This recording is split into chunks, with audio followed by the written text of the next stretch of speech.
আরে ইমাম সাহেব খাবার পরে খেন, না হলে ওই ন্যাংলা বাচ্চা চলে আসবে। কোন ন্যাংলা বাচ্চা? আরে ভাগো জলদি, ন্যাংলা বাচ্চা চলে আসছে। ইমাম সাহেব জলদি লুকিয়ে পড়েন। আরে ভাই এ কে, ভয় কেন পাচ্ছ?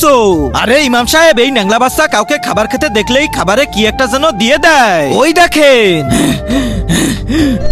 আরে এই ল্যাংলা বাচ্চা আমার খাবারে এটা কি মিশিয়ে দিল? এটা তো আর খাওয়াই যাবে না, দূর। ভাই লোকের সাথে এটা কেন করতেছে, আর এটা ও কি মিশাচ্ছে?